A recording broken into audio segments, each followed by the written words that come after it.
అందరికీ నమస్తే అండి. ఇప్పుడే అందిన వార్త. తనకు ఏ పదవి కావాలో చెప్పిన పవన్ కళ్యాణ్ గారు. ఆంధ్రప్రదేశ్ డిప్యూటీ సీఎంగా బాధ్యతలు చేపట్టేందుకు జనసేన అధినేత పవన్ కళ్యాణ్ను సంసిద్ధం వ్యక్తం చేశారని ఓ జాతీయ మీడియా ఆదివారం వెల్లడించింది. ఆదివారం ఢిల్లీలోని రాష్ట్రపతి భవన్లో జరిగిన ప్రమాణ స్వీకారోత్సవానికి పవన్ కళ్యాణ్ తన సతీమణి కలిసి హాజరైన సంగతి తెలిసిందే. ఈ సందర్భంలోనే ఆయన జాతీయ మీడియాతో ఇలా చెప్పారు.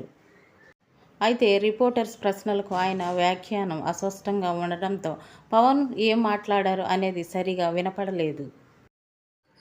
అనంతరం పవన్ కళ్యాణ్ గారు ఏపీ ప్రభుత్వంలో చేరేందుకు ప్రాముఖ్యత వ్యక్తం చేసినట్లు పేర్కొన్నారు. దీంతో పవన్ చెప్పిన విషయంపై ఆ ఛానల్ వారు కొంతసేపు స్క్రోలింగ్ ప్రసారం చేశారు. జనసేన అధినేత ఏపీలో డిప్యూటీ సీఎం పదవి ఆశిస్తున్నారని ఇందులో పేర్కొన్నారు.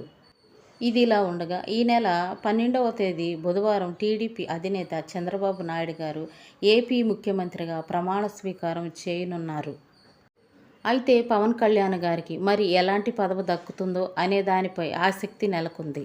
ఈసారి జరిగిన ఎన్నికల్లో జనసేన పార్టీ పోటీ చేసి 21 అసెంబ్లీ స్థానాల్లో అలాగే 2 పార్లమెంటు స్థానాల్లో 100% విజయం సాధించిన సంగతి తెలిసిందే.